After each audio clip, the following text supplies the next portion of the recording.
Yeah. Thank you. You guys thank you very much. Thank you. Thank you. Thank you.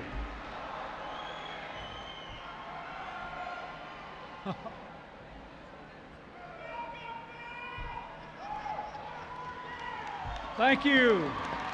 Thank you. Thank you. Let me say, first of all, when I was standing up here with Jerry McAtee on my right and Bill Lucey on my left, I thought the best I could do is to ask you to give Clinton Gore the same majority you gave McAtee Lucey in 1996. I will accept it. Thank you. Thank you.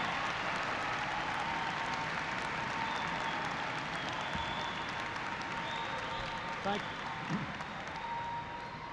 I'm also proud to be joined today by two of your friends from Illinois, two members of the House of Representatives, Congressman Bobby Rush from Chicago,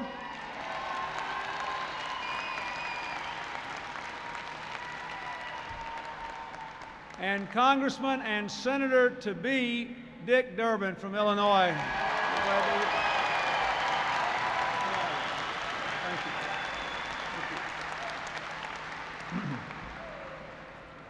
I understand I've missed a lot at this convention. I missed the formal transfer of the gavel to Speaker Gebhardt. I'm sorry I missed that. I missed Senator Kennedy pleading guilty once more to wanting all Americans to have health care. And I'm sorry I missed that. Before I go further, I want to also congratulate someone else who's very special to this union, who celebrates today her 25th anniversary with AFSCME, Jerry McAtee's tireless, indispensable right hand, Gloria Kawili. Please stand up and be recognized. Thank you.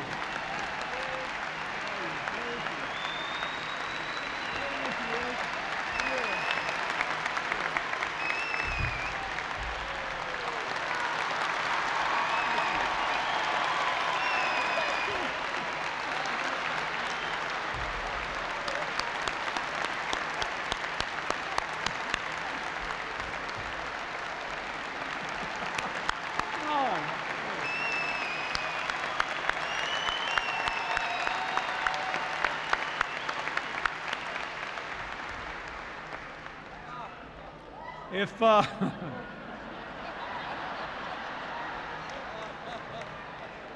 I'd known she was going to do that, I'd have done it first thing. It was great. It was quite wonderful. Ladies and gentlemen, I will never forget, as long as I live,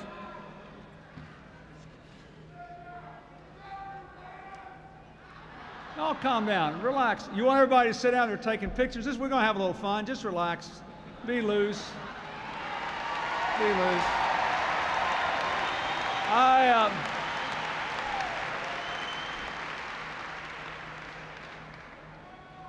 want to tell you that I will never forget, as long as I live, the fact that AFSCME stood with me early in 1992 when it was lonely and cold and never stood back.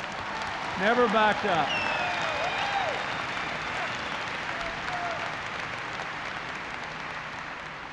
And I will never forget that no organization in America stood with the First Lady and with our administration more strongly when we fought to give health care to all Americans and preserve the dignity of Americans in our health care system. And I thank you for that.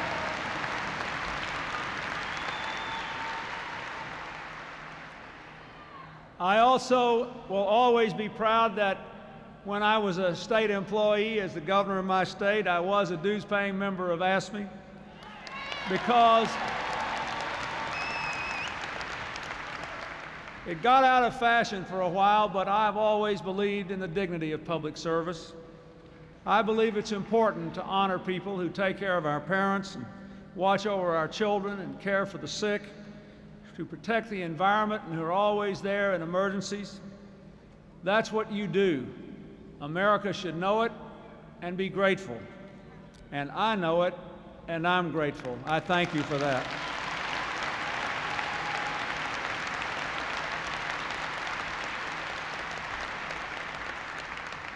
I enjoyed watching the film that was shown just before I came out. It gave me a chance to reminisce a little about that campaign 4 years ago.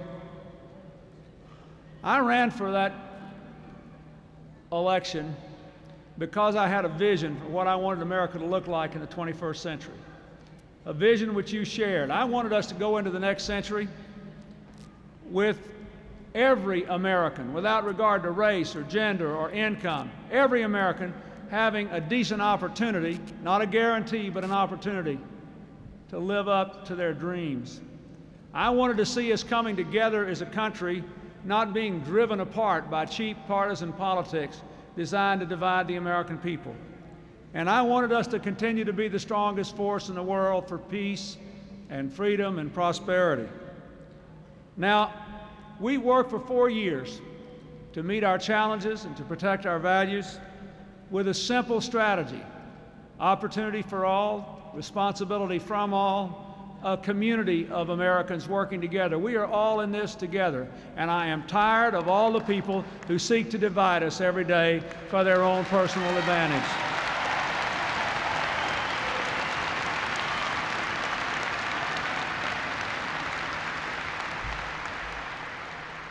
Four years ago, the economy of the United States was drifting, high unemployment, an out-of-control deficit, few new jobs, a nation increasingly divided.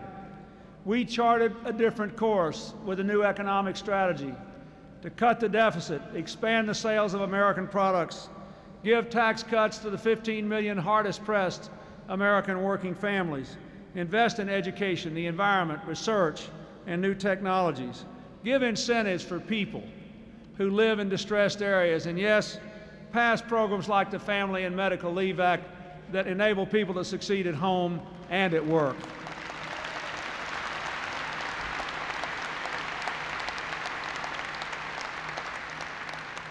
It's very fitting that I am here today because this week, tomorrow to be exact, is the 4th anniversary of the issuance of our economic plan in 1992. We called it Putting People First. I said that if we did that, 2 things would happen. First of all, we'd cut the deficit in half, and second, we would create 8 million new jobs in 4 years.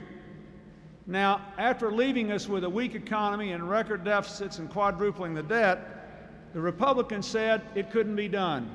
They said my economic plan was a disaster. They said it would bring on a recession. Let me just read you some of the things they said.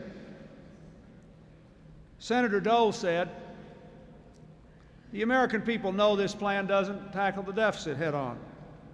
Speaker Gingrich said, "This will lead to a recession next year." Dick Armey said, "Clearly, this is a job killer." John Kasich said, "This plan will not work. If it was to work, I'd have to become a Democrat."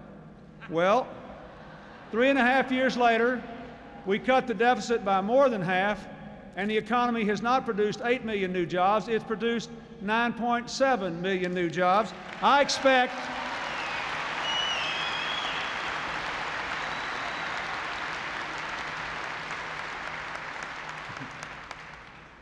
Mr. Kasich said if this plan was to work, I'd have to become a Democrat. I expect him to show up at the United Center in Chicago. We'll save a seat for him at the convention.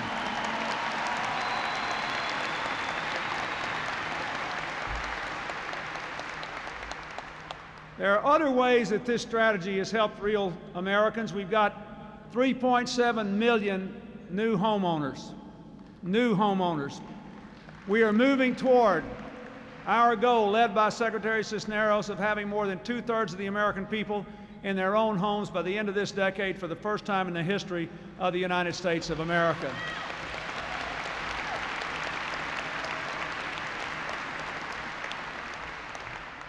We have an all-time high in the exports of American products and services. We've got an all-time high 3 years in a row of people starting new businesses in our country.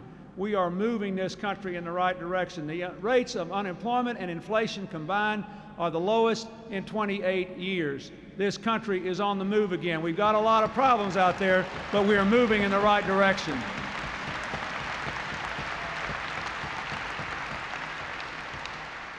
Maybe most important of all to me, because I think the test of the economy must always be, does it work for average Americans? Does it help people build strong families? All these numbers mean something in the lives of our people. The most important statistic of all to me, therefore, is that last year, average hourly earnings for American working people started to go up again for the first time in 10 years, and it's high time.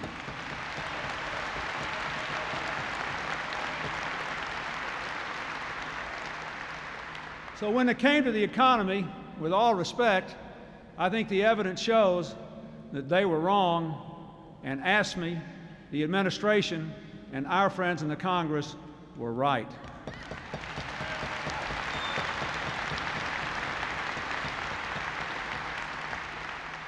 Then came the elections in '94, and they won the Congress. And they gave us their contract with America. Their idea was, under the guise of balancing the budget, to fundamentally alter the Medicare program to create two classes of care, turn Medicaid into a block grant and make sure that it couldn't cover the populations that it protected for 3 decades, dramatically reverse education funding at a time when it's more important to educate more people for their future than at any time in the history of the United States of America.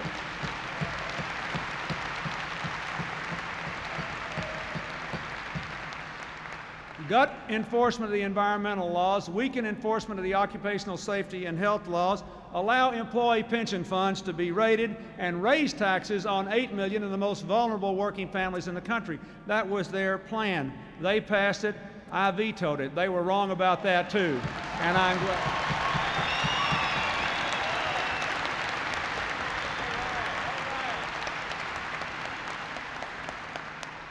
But we have more to do. It is high time we began the move on the future and forgot about the divisive and self-destructive elements in the contract. Let's do something positive to help build on the good work that's been done. Let's raise the minimum wage and not let it fall to a 40-year low. Instead, lift the American people.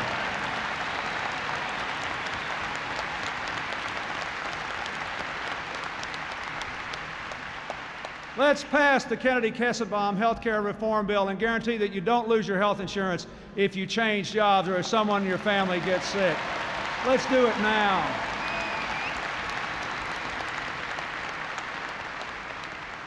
Senator Kennedy's bill passed the United States Senate 100-0. Why has it not passed the Senate and the House and been sent to my desk? Because we are debating matters that have nothing to do with Senator Kennedy's bill being put on that bill that would undermine our ability to improve health care for all Americans. Let's stop all the controversy. Let's make an agreement. Let's get off the dime and stop depriving the American people of something 100 senators have already said they're entitled to. Pass the Kennedy-Kesselbaum bill now and send it to my desk.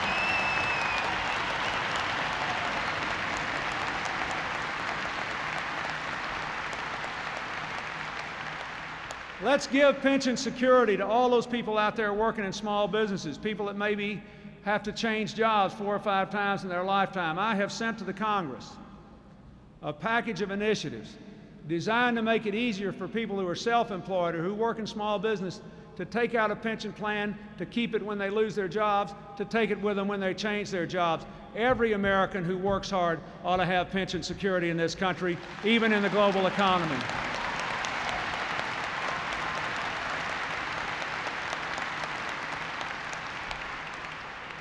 And let's continue to make education available to all Americans. I said the other day, and I want to reiterate, if you look at the future of America in the global economy, if you want all working people to have a chance to raise their incomes, all people have to have a chance to get more education. I have asked the Congress to do 2 things, and I will reiterate them here today. Number one, give every family a tax deduction for the cost of tuition up to $10,000 a year for college.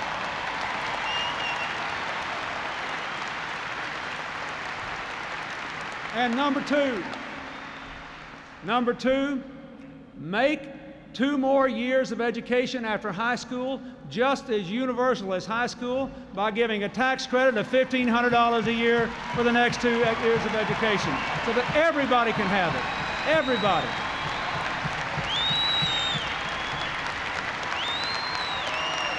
Thank you. Thank you. Thank you. Thank you.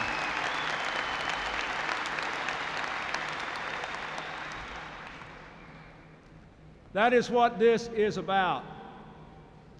But it's about more than economics. We also need other things to keep our country strong. We need strong families, strong communities, safe streets, and a clean environment. When I became president, I had literally talked to hundreds of Americans who despaired about the crime problem. They really didn't believe anything could ever be done to lower the crime rate. But I did, because I had seen the crime rate go down in communities where community policing had been adopted, where the police were back on the street again, working in the neighborhoods, working with people to try to prevent crime and catch criminals and making things work. I had seen that happen. And so I asked the Congress in 1994 to pass the crime bill, and earlier to pass the Brady bill. And the leadership of the other party, they fought us on it all the way. They fought us on the 100,000 police. They fought us on the assault weapons ban. They fought us on the Brady bill. They convinced a lot of good, God-fearing Americans, including some members of this union, I'll bet, that if those bills passed, they were going to be weakened in their ability to pursue their hunting and sporting interests. Somebody was going to come get their gun. Well, now it's been 2 years later, and guess what? Every AFSCME member in America that wants to go deer hunting is still hunting with the same rifle. Nobody lost their gun. It wasn't true. They didn't tell you the truth. In my home state, in the fall, if a good year, the ducks are so thick you can hardly see the sky. Every Arkansas AFSCME member who wants to go duck hunting is still hunting with the same rifle if that's what they want to do. They did not tell them the truth, but I'll tell you who is not having a gun. There are 60,000 people who have criminal records, who are stalkers, who had no business buying guns, who couldn't get them because of the Brady bill. We were right and they were wrong. It was the right thing to do.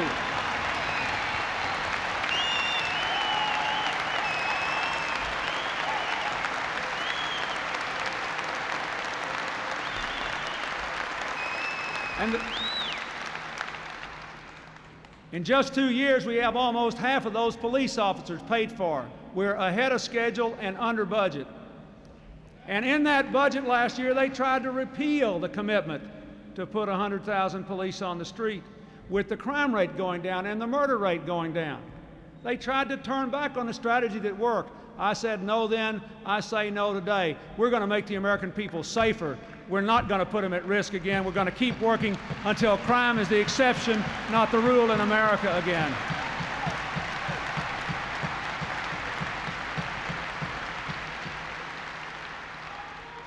And there's a lot of talk about welfare reform. Well, let me tell you something. There are a lot of people in this audience that know more about moving people from welfare to work than the politicians in Washington will ever know.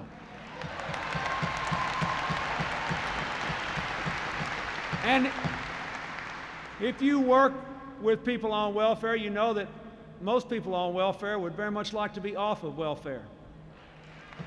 You know that there are flaws in the system which keep people on it, but they're not often the ones that others think are there. And there are changes that ought to be made. Well, they talked about it, and they're still talking about it, but while they were talking, we were acting. We've given 40 states a total of 62 separate experiments to move people from welfare to work. But I did veto their bill because it was tough on kids and weak on work. You cannot expect people on welfare to be different from people who aren't on welfare. We want to succeed at home and at work. We want people to succeed at home and at work. We don't want to be tough on the kids. We want to be good to the kids. That means what we need is child care and health care for the kids. We need jobs for the people to do. Then require them to go to work. It's fine. Be very tough on that. Require them to go to work.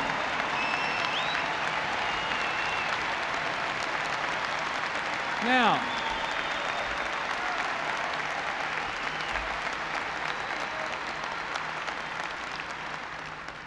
who was right in this great debate? All I know is, after 3 years, child support enforcement collections are up 40%. There are 1 million fewer people on food stamps. There are 1.3 million people fewer on welfare than there were the day I took the oath of office. I believe our approach has been proved to be right, and I think we should stay with it. Work, work, child care, support for the kids. Let people succeed at work and at home. There are other things we're doing that have been controversial, that have engendered opposition from the leadership of the other side. They didn't like it when we proposed tough restrictions on tobacco advertising, and they've been richly rewarded for their dislike of that position. All I know is it's illegal in every state in America for kids to smoke. 3,000 of them start smoking every day, and 1,000 of them are going to die sooner because of it. I think we ought to do something about it, and I'm not about to apologize for it from anybody.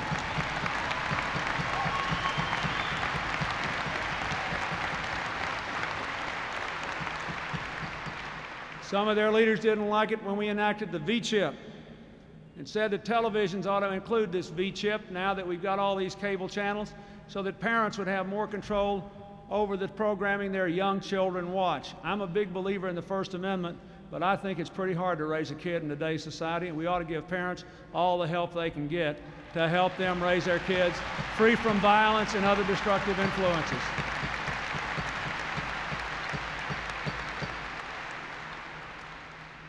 In all these debates, a clear picture comes through. We're going through a big change, folks. You all know it. You're having a change. You're dealing with it. We're moving from an economy based on big organizations in an industrial age that do mass production to an economy based on rapid transfer of information and technology in smaller, less bureaucratic, more creative organizations. It's affecting all of us in the way we work and live. We're moving way away from that Cold War world where the world was sort of divided in two into a world where there's a global society and things are happening so fast we can hardly keep up with it. And that's requiring a lot of changes. They believe that the government is the problem and that what everyone needs is to be told you're on your own. Go out there into the tender mercies of the global economy. Have a great time in cyberspace and we'll get out of your way. I believe no great nation at any point in human history has ever gotten greater without extending opportunity to more and more people and having responsibility for more people to build a strong community. This is the greatest nation in human history because we have built a middle class of people, and average people have had a chance to make it if they've done the right things, and that's what I think we ought to be doing into the 21st century.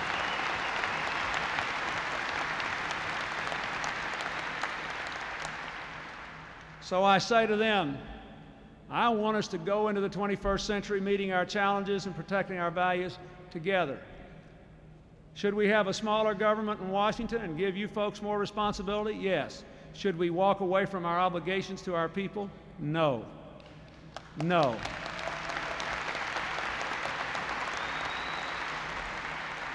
Should we balance the budget? Yes, it'll get interest rates down and create more jobs. To balance the budget, do we have to wreck Medicare and Medicaid, undermine education, and destroy the environment? No. I don't know about you, but I think this country was right 30 years ago when we said through the Medicaid program that no poor child or pregnant mother, that no elderly person, that no person with disabilities should be denied quality medical care just because they can't afford it. I think we've got a stronger, better America because of that. I don't think we're weaker. I think we're stronger.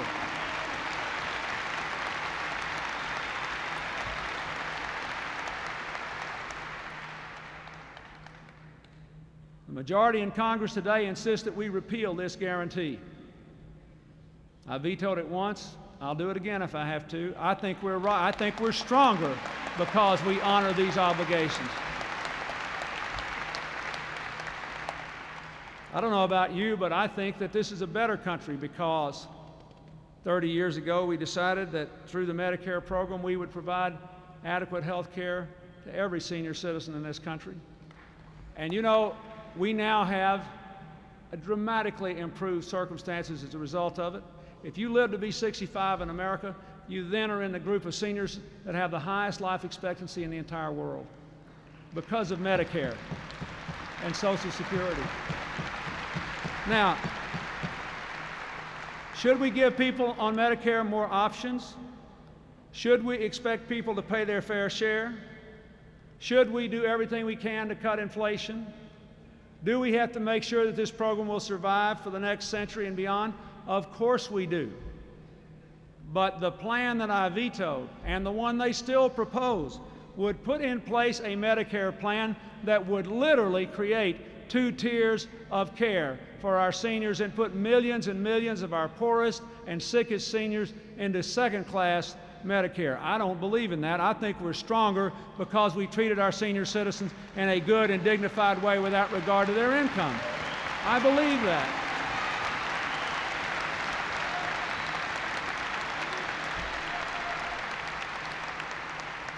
I don't believe that we ought to weaken the worker safety laws. We can find better ways to work in partnerships with employers, but do we want to go back to the time when there were no protections for worker safety? We can find better ways to operate in the environmental sphere.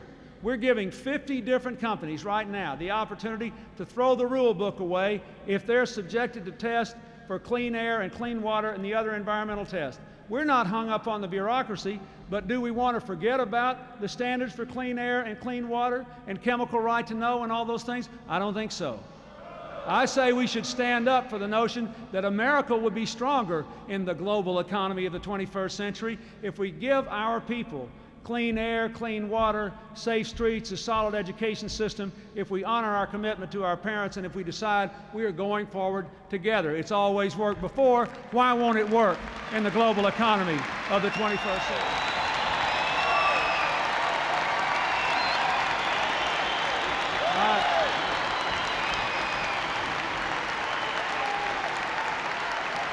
I don't understand.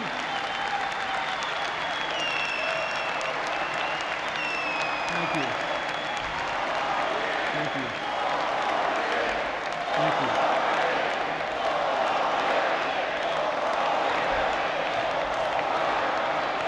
Thank you. Thank you. Thank you. Thank you. Thank you.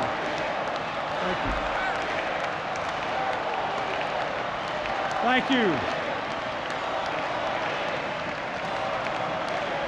Thank you. Thank you. Thank you. I would put, it is true that I've done some specific things that all of you wanted that I believed in. I believe in the executive order I signed on striker replacement. I believe in the repeal of the anti-union executive orders from the previous administration. I believe in the appointments I've made to these federal agencies that finally are giving a fair break to both labor and management and not being too one-sided. I believe in that. I think you're entitled to a fair break. I think you're entitled to the respect and the full protection of the laws that were put there for you. I believe in those things. I don't believe that we should weaken the power of labor by going back to company unions. I don't believe that. I believe that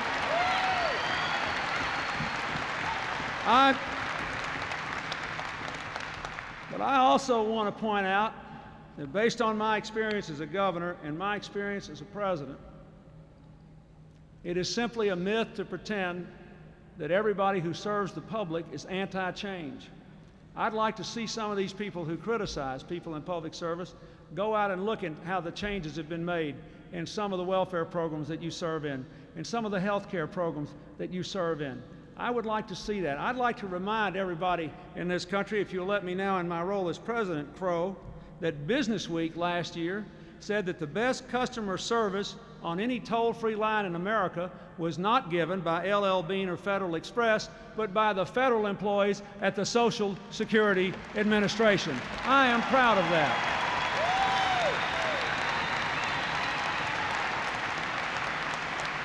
And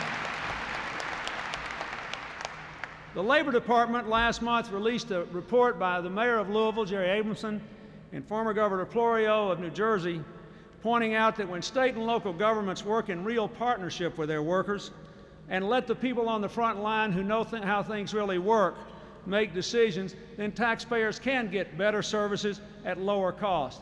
You are willing to, able to, and actually affecting change, and you ought to get credit for the changes you're making to make the American people's lives better.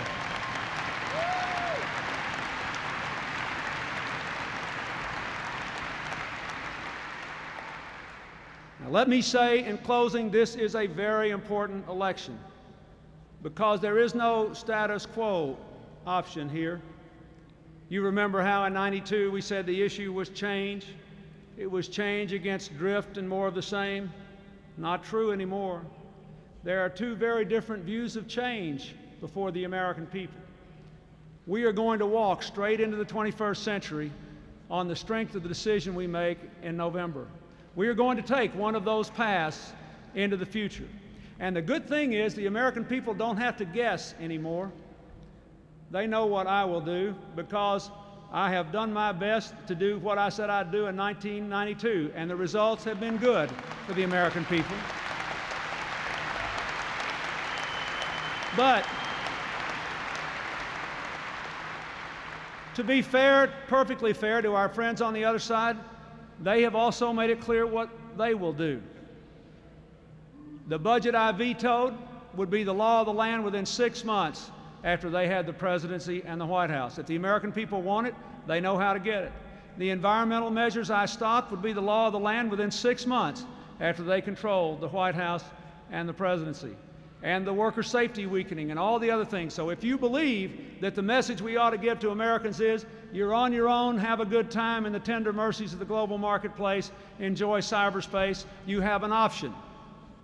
But if you believe, as I do, that the only way this country is going to be able to lead the world for peace and freedom and prosperity, the only way we're going to be able to get this country to come together with all of our diversity is to create opportunity and demand responsibility from everybody to meet our challenges and protect our values together, then you have that choice for the future as well. I know where you stand. I know where you're going to be working to see America stand in November, and all I can tell you is, as long as I live, I'll be grateful that you stood with me. Thank you, and God bless you all.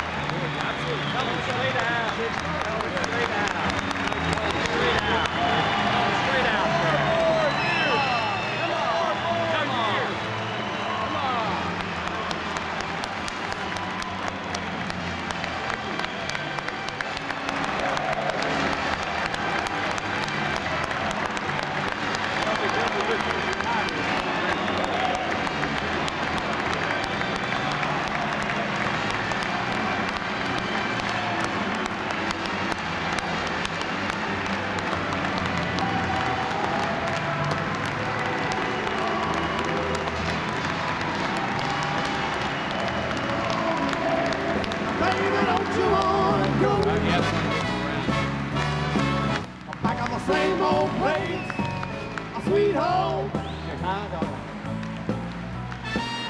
Come on, everybody, baby, don't you wanna go?